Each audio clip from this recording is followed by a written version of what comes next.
Ferman'ın yıl dönümü yaklaşıyor. Ben bugüne kadar yani Ferman'ın yaşandığı yıllardan itibaren bugüne kadar Ezdi toplumunun kendi öz yönetimi konusunda, demokratik özerk yönetimi konusunda yaptığı çalışmaları kısaca birkaç cümleyle değerlendirmeni isteyeceğim. Ardından hem YBŞ hem Peşmerge'nin entegrasyon meselesi var. Onu da konuşmak isterim. Evet İbrahim, aslında 2014 yılında Ezdi halkının yaşadığı dram kimsenin hafızasından silinmiş değil. Gerçekten bütün insanlık vicdanını harekete geçiren cinsten bir soykırımla yüz yüze kalmıştı Ezdi halkı. Ancak o dönemin koşulları Kürdistan Özgürlük Hareketi gerillaları ile yine Rojava'da filizlenen devrimin üzerinden inşa olunan öz savunma güçlerinin, YPG ve YPC güçlerinin Şengal'e bir koridor açmasına olanak tanımıştı ve bu sayede Ezidi halkı büyük bir fermandan, büyük bir soykırımdan kurtarılmıştı. Elbette ki bütün bu müdahaleye rağmen yine izleri kapanmayacak kadar derindi. Yani 3000 insanın katledilmesinden söz ediliyor. Yine hala izlerine 11 yıl 12 yıl geçmiş olmasına rağmen İbrahim, kaçırılan Ezidi genç kadınlarından, kız çocuklarından haber alınamama hali var. Ancak o zaman Orta Doğu'da belki de kimliğiyle en çok oynanan bir topluluk olarak Ezidiler iki tercih arasında kaldılar. Ya gerçek anlamda dünyaya yayılıp yok olacaklardı ki başlarına gelen daha önceki onlarca fermanda bunu yaşamışlardı. Fakat çok kadim ve güçlü bir kültür olduğu için yine de kendi kimliklerini koruyabilmiş ve bugüne kadar taşıyabilmişlerdi. Ancak o dönemin saldırısının büyüklüğü gerçek anlamda Ezdi halkının büyük nüfusunun içinde tuttuğu Şengal'in boşaltılması söz konusuydu. Şengal zaten tamamen IŞİD çetelerinin işgaline maruz kalmıştı. Kontrol tamamen kaybedilmişti. Hem Irak hem de Peşmerge güçleri kontrolü kaybetmişti. Bütün bunların neticesinde İbrahim bir tercihle karşı karşıya kalmışlardı. Özür dilerim, iki tercihle. Ya dünyaya yayılıp yok olacaklardı, diasporada eriyip gideceklerdi ya da kendi topraklarını bir yandan kurtarmanın, özgürleştirmenin hamlesine dahil olacaklardı. Ardından özgürleşme hamlesiyle birlikte kendi topraklarında kendi hikayelerini yeniden kendi elleriyle yazabileceklerdi. Bunu tercih ettiler. Ancak soykırım ve ferman IŞİD'in Şengal'den sökülüp atılmasıyla son bulmadı. İbrahim, az önce örneklendirdim. Mesela hala izlerine rastlanmayan, nerede oldukları bilinmeyen Ezdi genç kadınlar var, kız çocukları var. Hala açılmamış toplu mezarlar var. Yani aslında soykırım zamana yayılan ve unutturulmak istenmeyen bir fermana dönüştürülmüş durumda. Böyle bir karakteristik özelliği var. Bunu unutturmamak istiyorlar. Şengal'in ve Ezdi halkının normalleşmemesini istiyorlar. Fakat bütün bunlara rağmen onlar elbette ki yaşamlarını normalleştirmeye, özgürleştirmeye çalıştılar. Yeni bir yaşam örmeye çalıştılar. Fakat bunun yanı sıra bunun normalleşmesini istemeyen güçler de vardı. 9 Ekim Anlaşması'nı imzaladılar. Oradaki Ezdi halkının örmüş olduğu yaşamı her geçen gün daha da kısıtlamaya çalışan bir komployla karşı karşıyaydılar.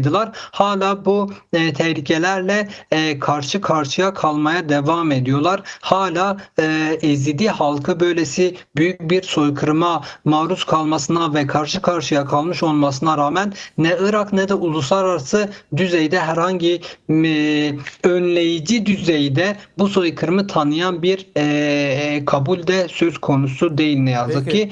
Dolayısıyla özetlemek gerekirse İbrahim, özerk yönetim ve özgür yaşamın inşası bir taraftan devam ederken Şengal'de bunu yok etmek isteyen ve bunu kesintisiz bir şekilde o günkü fermandan başlayarak günümüze kadar sürdüren bir zihniyete söz konusu.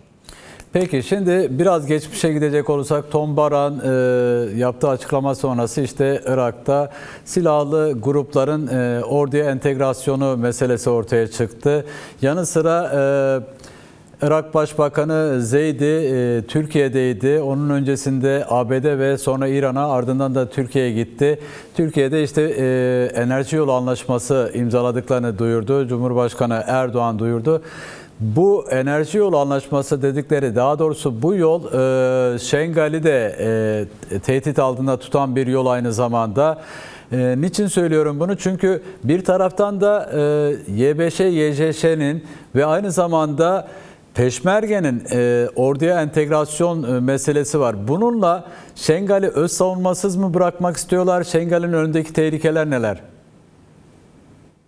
Bu yeni bir şey değil. Yani Ezdi halkının savunmasız bırakılma girişimleri, hatta kimliksizleştirilme Evet. girişimleri yeni değil İbrahim. Az önce özetledim aslında. Bir yandan Şengal özgürleştirilmeye çalışılırken öte taraftan Şengal kimliksizleştirilmeye çalışıldı. Şengal halkının nüfusunun yarısı hala Doğuk'taki kamplarda, geçtiğimiz yıla kadar Doğuk'taki kamplarda esir tutulmaya çalışılıyordu. Şengal'e dönüşleri engelleniyordu ki Şengal'de yeni bir yaşam örülmesin veya daha az sayıdaki bir insana nüfus etsin bu özgür yaşam pratiği. Fakat Irak kendi iç göçlerine yönelik geliştirmiş olduğu bir politikanın sonucu olarak KDP bölgelerinde, özellikle Doğuk ve Hevler'de bulunan Ezidi halkının yaşadığı kamplar boşaltıldı. Sadece bununla sınırlı değildi. Yani bir taraftan demografik yapısıyla oynanmaya çalışılırken, Ezidi halkı göçertilmeye çalışılırken, öte yandan Şengal'deki öz savunma anlayışına, öz savunma deneyimine karşı da ne yazık ki birçok komplo hayata geçirilmeye çalışıldı. 9 Ekim komplosunu az önce de ifade ettim. 9 Ekim anlaşması, özür dilerim.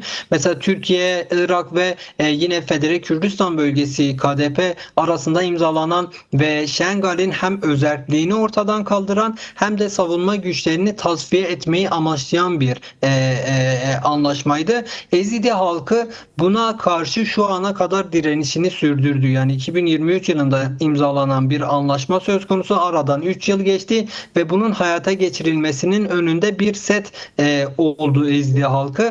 Bugün bunu farklı politikalar, bölgede yaşanan değişimler de fırsata çevrilerek hayata geçirme çabası içerisinde olunduğunu görüyoruz. Aslında demokratik anlamda bir entegrasyona çok da mesafeli veya yabancı değil Ezidi halkı. Yani mevcut Türkiye'de hayata geçirilmeye çalışıldığı şekliyle olacak olursa İbrahim, kendi görüşümü ifade ediyorum bu arada. Yani Ezidi halkının temsilcileriyle bu konuyu görüşmüş, nasıl yaklaştıklarını bildiğim bir yerde durmuyorum. Fakat nasıl yaklaşabileceklerini, onların mücadelesini takip eden bir insan olarak tahmin edebiliyorum. Onlar kendi iradelerini ipotek altına almayacaksa, kendi kimliklerini ezip geçmeyecekse, kendi kendilerini yönetebilecek bir pozisyondan çıkarmayacaksa,